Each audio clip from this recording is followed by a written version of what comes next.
নমস্কার।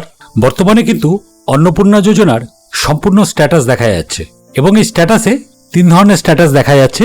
এবার এই স্ট্যাটাসগুলি কি কি দেখা যাচ্ছে আজকের ভিডিওতে আমরা সেটাই দেখে নেব। এর জন্য প্রথমেই আপনাদের চলে আসতে হবে এই ওয়েবসাইটে socialregistry.wp.gov.in। এবার এখান থেকে ক্লিক করতে হবে অ্যাক্সেস সিটিজেন পোর্টাল। এখানে ক্লিক করার পর এখান থেকে ডিস্ট্রিক্ট, এখানে মোবাইল নাম্বার, আর এখানে ওটিপি দিয়ে আপনাকে লগ ইন করতে হবে এবং লগ ইন করার পর আপনাকে অ্যাপ্লিকেশন স্ট্যাটাসটি দেখিয়ে দেবে। যেটা পূর্ববর্তী দেখাচ্ছিল না, সেই অ্যাপ্লিকেশন স্ট্যাটাস কিন্তু এখন বর্তমানে দেখানো শুরু হয়ে গেছে। তো কি কি অ্যাপ্লিকেশন স্ট্যাটাস দেখাচ্ছে আসুন আমরা দেখে নিই। তো প্রথমে এখানে দেখুন, এটি হলো একজনের অ্যাপ্লিকেশন। এখানে দুজন বেনিফিশিয়ারি আছে এই হেড অফ ফ্যামিলির আন্ডারে। এখানে তো অ্যাপ্লিকেশন আইডি দেখাচ্ছে, এখানে হেড অফ ফ্যামিলি নেই, এখানে সাবমিশন ডেট। এবার এখানে দুজন মেম্বারের নাম দেখাচ্ছে, এখানে পরিষ্কার দেখিয়ে দিচ্ছে দেখুন বেনিফিশিয়ারি স্ট্যাটাস ডিটেলস। এবং এই সাইডে এখানটায় দেখিয়ে দিচ্ছে দেখুন অ্যাপ্লিকেশন অ্যাপ্রুভড। দেখুন এই জায়গাটায় সম্পূর্ণভাবে দেখিয়ে দিচ্ছে। এই জায়গাটাতে যদি আপনারা লক্ষ্য করেন তাহলে এখান থেকে দেখিয়ে দিচ্ছে দেখুন অ্যাপ্লিকেশন অ্যাপ্রুভড। এর ক্ষেত্রেও অ্যাপ্রুভড হয়েছে, আবার দ্বিতীয় জন মেম্বার যে তার ক্ষেত্রেও অ্যাপ্রুভড হয়েছে। আপনাদের আর চিন্তার কোনো ব্যাপার নেই, আপনাদের ব্যাংক অ্যাকাউন্টে খুব শীঘ্রই টাকা ঢুকে যাবে, যেহেতু আপনাদের অ্যাপ্লিকেশনটি অ্যাপ্রুভড হয়ে গেছে। এবার পরের যে স্ট্যাটাসটি আসছে সেটি কি স্ট্যাটাস দেখাচ্ছে সেটি এবার আমরা একটু দেখে নিই।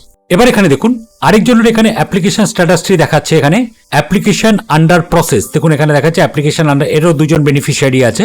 অ্যাপ্লিকেশন আন্ডার প্রসেস, তার মানে আপনাদের অ্যাপ্লিকেশনগুলি এখনো প্রসেসে আছে। আপনাদের এখন আর কোনো কিছু করবার দরকার নেই, আপনারা চুপচাপ বসে থাকুন। যখন আপনাদের এই অ্যাপ্লিকেশন প্রসেস থেকে যেটা হবে সেটা অ্যাপ্রুভড হোক বা রিজেক্টেড হোক, তখন আপনাদের এই নিয়ে কি করতে হবে সেটা আমি পরের যে স্ট্যাটাসটি দেখাচ্ছে তাতে আমি জানিয়ে দিচ্ছি। যেহেতু আপনাদের এখন অ্যাপ্লিকেশন আন্ডার প্রসেস, আপনারা কোনো কিছু করতে পারবেন না, কারণ বর্তমানে এই যে ফর্মটি যে দেখা যাচ্ছে এই ফর্মটিতে আপনাদের খালি স্ট্যাটাস দেখা যাচ্ছে, কিন্তু এই ফর্মটিতে কিন্তু এডিট করার কোনো রকম অপশন নেই। সেই জন্য এখানে আন্ডার প্রসেস দেখাচ্ছে, এখানে আপনাদের কোনো কিছু করবার নেই, আপনারা বসে থাকুন। যেহেতু আপনাদের ভেরিফিকেশনটা এখনো আন্ডার প্রসেসে রয়েছে বা এটা এখনো চেকিং চলছে, সেই জন্য যখনই এটা অ্যাপ্রুভড হয়ে যাবে তখন কিন্তু আপনাদের ব্যাংক অ্যাকাউন্টে আবার টাকা চলে আসবে। হয়তো এ মাসে যদি না আসে তাহলে সামনের মাসে হয়তো ঢুকে যাবে, সেরকমভাবে কিন্তু ব্যাংক অ্যাকাউন্টে টাকাটা ঢুকে যাবে। এবার পরের যে স্ট্যাটাসটি দেখাচ্ছে সেটি কি স্ট্যাটাস দেখাচ্ছে সেটা আপনাদের দেখিয়ে দিচ্ছি। এবার পরের যে স্ট্যাটাসটি আসছে এখানেও দুজন বেনিফিশিয়ারি আছে। এখানে কিন্তু দেখাচ্ছে দেখুন অ্যাপ্লিকেশন রিজেক্টেড। ভালো করে দেখুন, এখানে দেখাচ্ছে অ্যাপ্লিকেশন রিজেক্টেড, অর্থাৎ আপনাদের অ্যাপ্লিকেশন কিন্তু রিজেক্ট হয়ে গেছে। এবার কি কারণে রিজেক্ট হয়েছে সেই কারণটা কিন্তু এখানটায় শো করছে না। তো এই যে ফর্মটি আপনি যে করেছিলেন সেটা কি কারণে রিজেক্ট হচ্ছে, তো যে কোনো কারণবশত কোনো কিছু আপলোড করতে গন্ডগোল হয়েছিল বা কোনো কিছু দিতে গন্ডগোল হয়েছিল বা কি কারণে রিজেক্ট হয়েছে সেটা কিন্তু এখানে পরিষ্কারভাবে জানা যাচ্ছে না। এটা আপনারা পরিষ্কারভাবে জানতে পারবেন আপনারা যদি ব্লক অফিসে যান বা বিডিও অফিসে যান, বা আপনারা যদি শহরাঞ্চলে থাকেন সেক্ষেত্রে আপনার মিউনিসিপ্যালিটি বা কর্পোরেশন যেখানে হোক, সেখানে গিয়ে আপনারা কিন্তু জেনে আসতে পারবেন যে অ্যাপ্লিকেশনটি আপনার কি কারণে রিজেক্ট হয়েছে। এবং এখনো যেহেতু রিজেক্ট দেখার পর একমাত্র তারাই দেখিয়ে দিতে পারবে কি কারণে রিজেক্ট হয়েছে। যেহেতু এখানে এডিট করার কোনো অপশন নেই, আপনি কিন্তু যে কারণে রিজেক্ট হয়েছে সেটিকে আবার ঠিক করে অ্যাপ্লিকেশনটাকে রিসাবমিট করতে পারবেন না।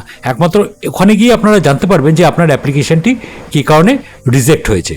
তো এই 3 ধরনের স্ট্যাটাস কিন্তু এখন বর্তমানে দেখাচ্ছে। একটা হলো অ্যাপ্রুভড, একটা হলো অ্যাপ্লিকেশন আন্ডার প্রসেস, আর একটা হলো অ্যাপ্লিকেশন রিজেক্টেড।